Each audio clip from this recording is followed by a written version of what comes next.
gens sont emportés par les émotions d'une part, et je pense même qu'il y a quelque part de la manipulation des adultes.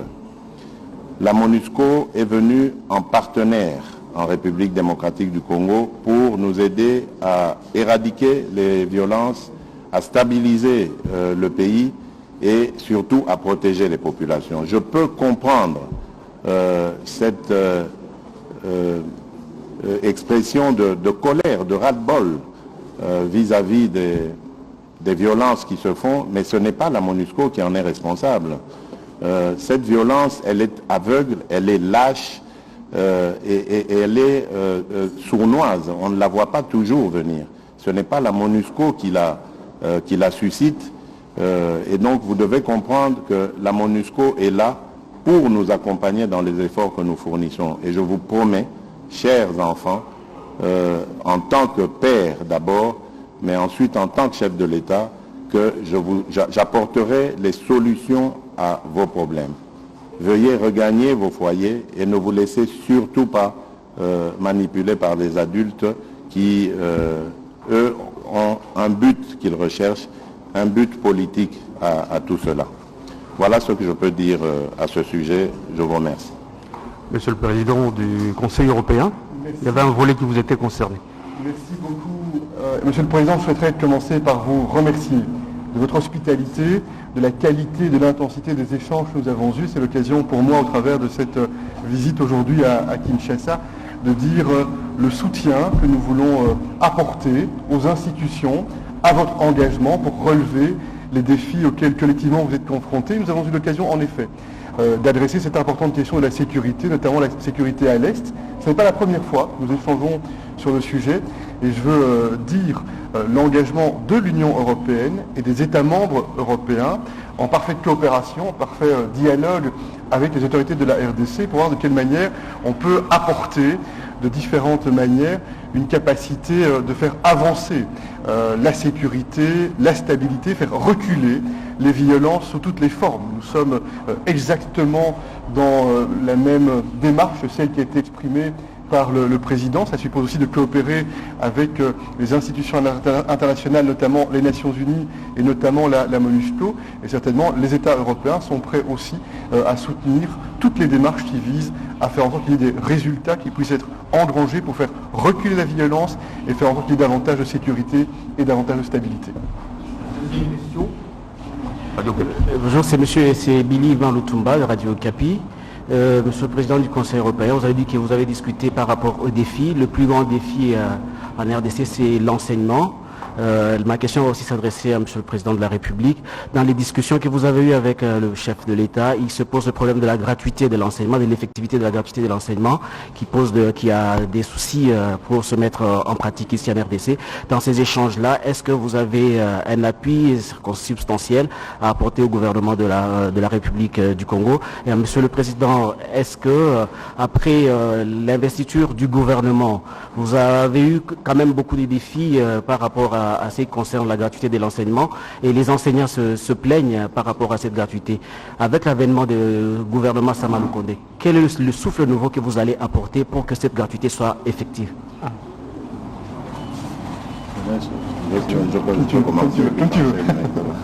Bien, merci. Comme vous le savez, la gratuité de l'enseignement est un des piliers de mon programme, de ce quinquennat, et j'y tiens particulièrement. Vous savez que c'est dans des conditions difficiles, quasi impossibles, que nous l'avons lancé en 2019.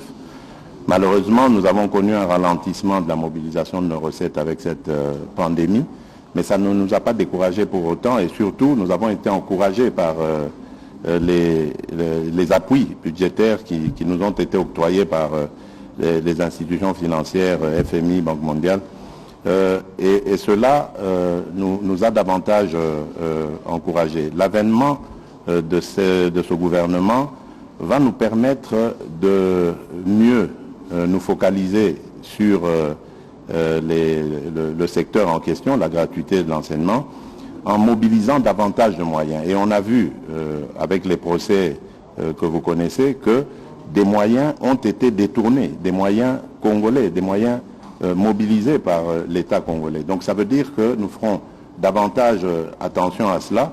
Et avec ça, nous allons déjà arriver à remédier à certains besoins. Et nous comptons toujours sur ces appuis budgétaires qui vont nous permettre donc de boucler le budget. Bien entendu, il restera encore beaucoup de choses à fournir. La qualité de l'enseignement lui-même a pris beaucoup de retard, a perdu en valeur.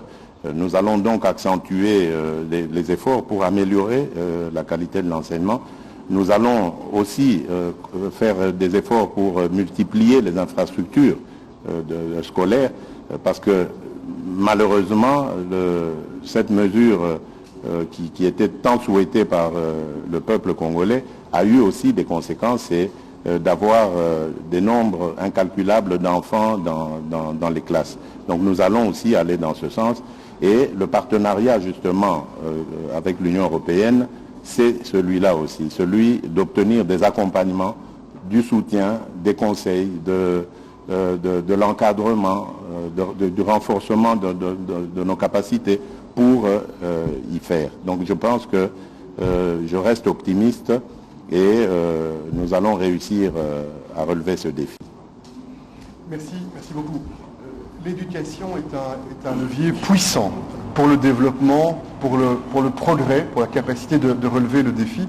Et en cela, nous voulons soutenir l'ambition très forte qui a été exprimée par le président dès son entrée en fonction, dès son entrée en responsabilité. Et on a eu l'occasion dans nos échanges d'aborder de manière plus opérationnelle, plus concrète, de quelle manière, notamment au travers des programmations pour le partenariat entre la RDC et l'Union européenne sur le plan bilatéral, on peut identifier les secteurs, les thèmes pour lesquels on veut être un partenaire loyal, solide et engagé. Nous voulons soutenir parce que nous savons qu'il y a des défis importants.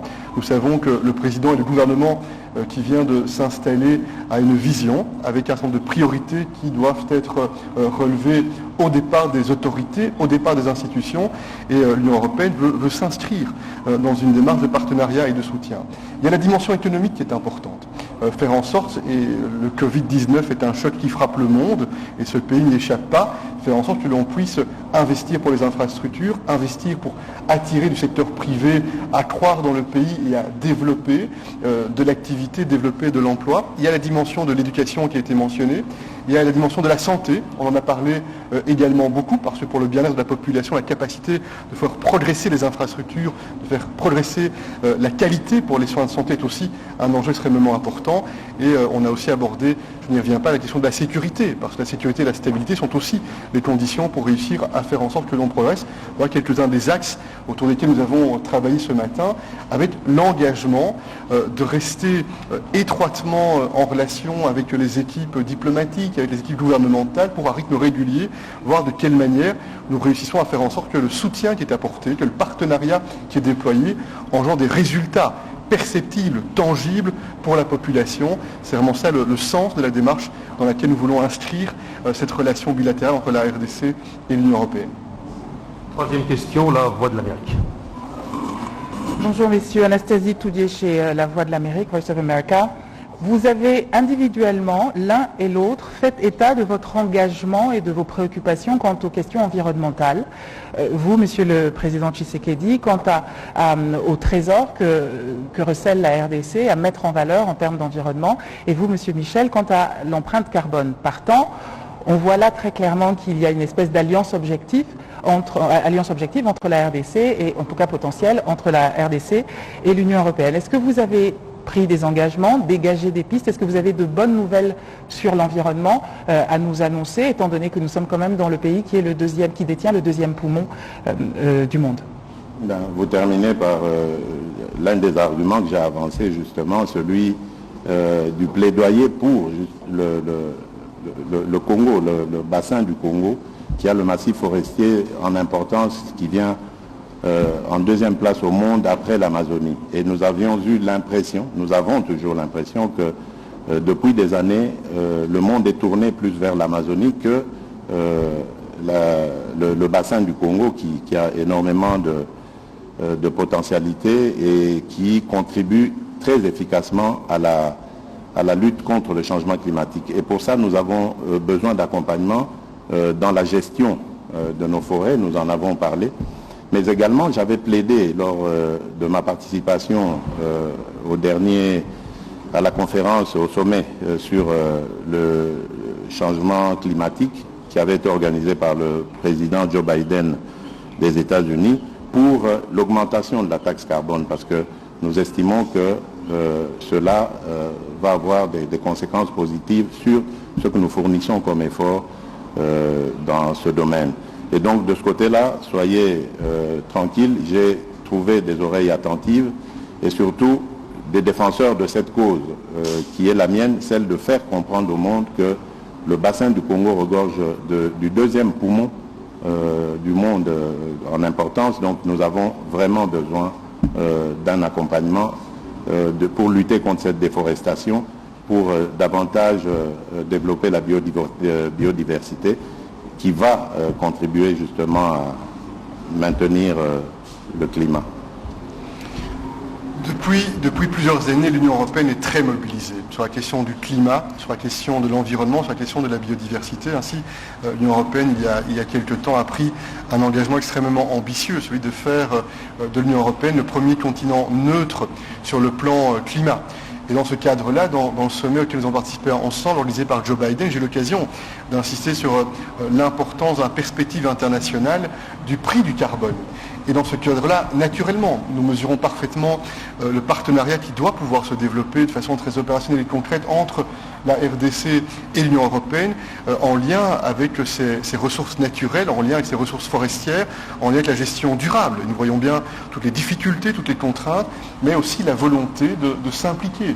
Je disais au président que pendant longtemps, les symboles en termes d'image de cette bataille pour le climat étaient liés à l'Arctique, étaient liés à la banquise. Et c'est effectivement un symbole et une image importante qui nous frappe et qui doit nous mobiliser. On doit considérer que les forêts, et y compris ce bassin du Congo, est aussi un des éléments pour lesquels on doit être mobilisé pour faire avancer cette cause vitale pour l'humanité, faire reculer cette menace climatique, garantir la biodiversité et le faire dans le dialogue, dans le respect de chacun, et dans ce cadre-là aussi, c'est un des points qui a été identifié afin qu'il y ait ce carnet de route, cette feuille de route commune qui va nous permettre maintenant, au départ des impulsions qui sont données aujourd'hui, de tenter d'engranger des résultats, de faire des pas en avant dans la bonne direction. Quatrième et dernière question, Radio 4. Bonjour, Christian Lusakweno, Top Congo FM. Alors, première double question. La MONUSCO, c'est la mission de l'ONU pour la stabilisation du Congo. Elle a changé de mandat quand la situation s'est améliorée. On a donc mis de côté les missions avec un mandat plus fort, comme ce fut le cas avec l'appui de l'Union européenne de Artemis.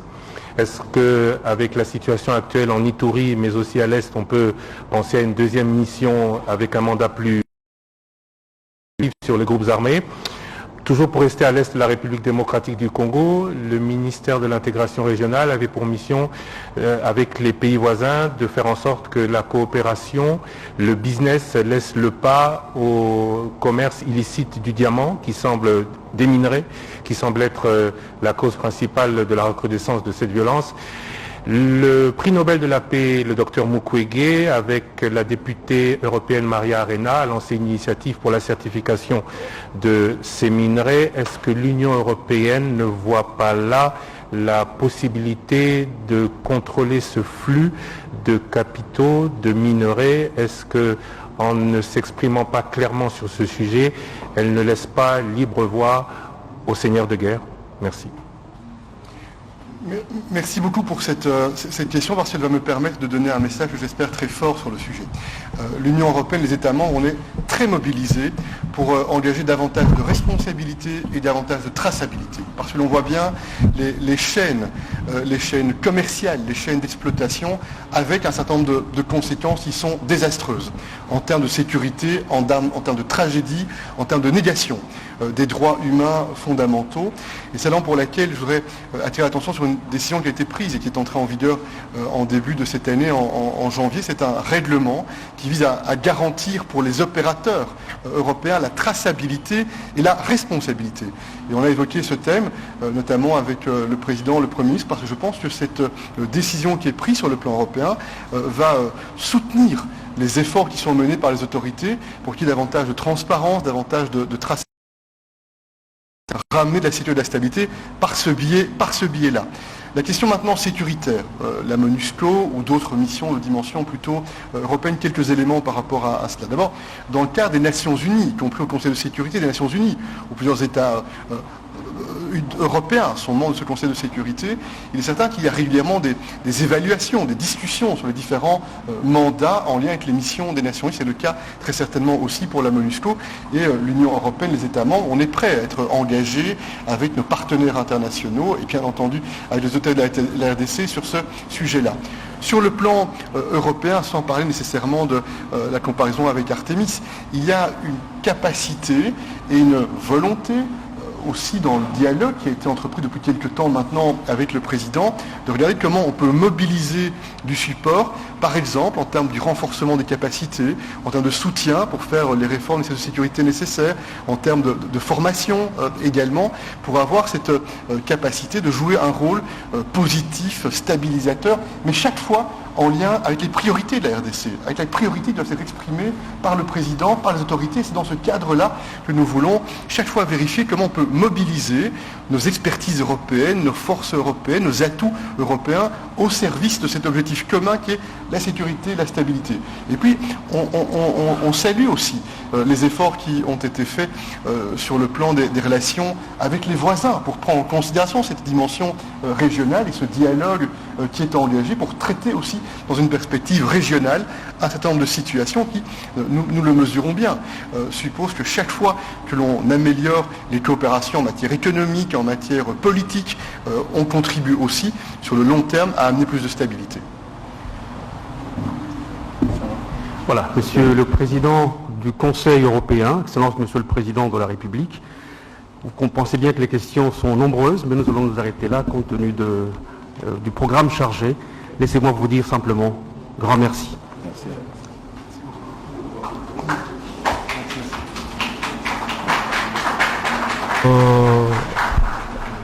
Les interventions du président de la République, Félix-Antoine Tshisekedi Tshilombo, président de l'Union africaine, et de M. Charles Michel, le président du Conseil européen, intervention relative aux préoccupations de la presse ici présente au Palais de la Nation. Et je retiens une chose du président de la République, un message fort adressé à la population de Béni, la population de l'Ituri, la population du sud et du nord Kivu.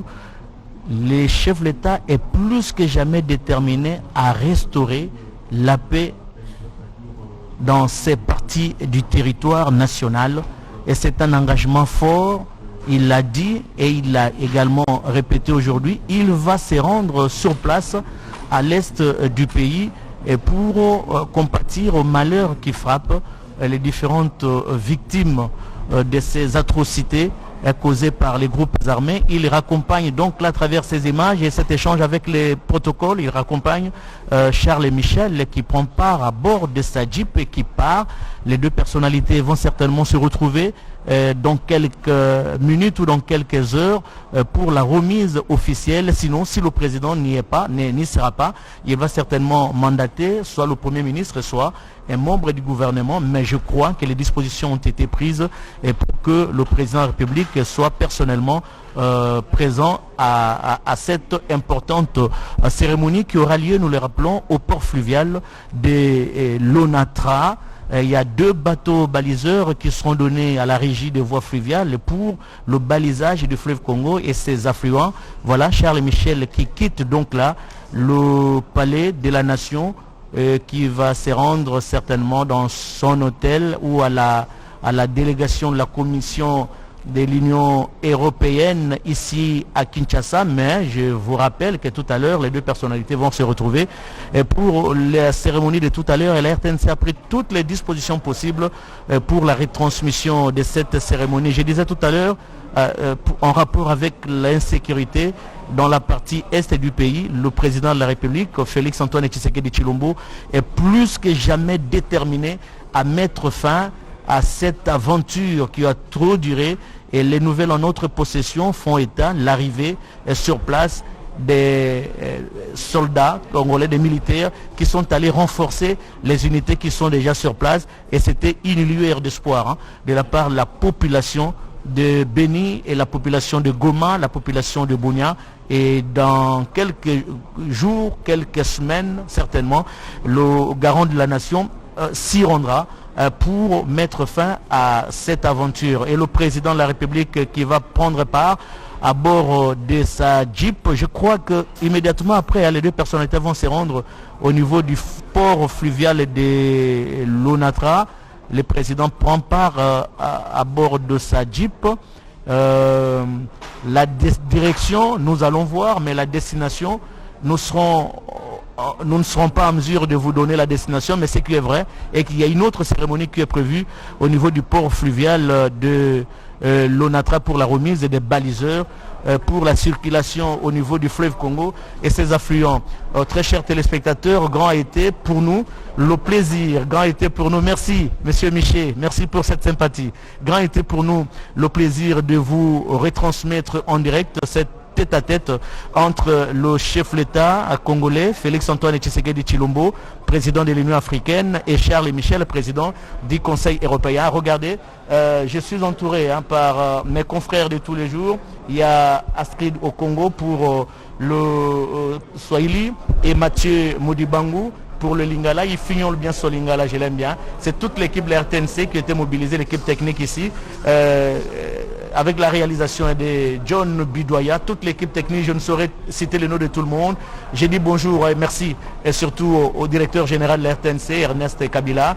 Merci également au ministre de l'Information, Patrick Mouyaya, qui vient d'arriver et qui a trouvé un secteur avec beaucoup de problèmes. J'espère qu'il a la capacité de les résoudre parce que les compétences, il y en a. Il suffit d'une simple volonté politique pour que les choses changent. Grand merci à toutes les stations provinciales qui nous ont pris en relais et télévisions partenaires qui nous ont pris en relais. Merci à l'équipe technique qui est sur place à la RTNC Lingala. Merci. Nous allons remettre l'antenne momentanément à la RTNC Lingala pour chercher Edith Tchala afin de couvrir la cérémonie de tout à l'heure de remise des deux baliseurs à la République démocratique du Congo. Merci et au revoir.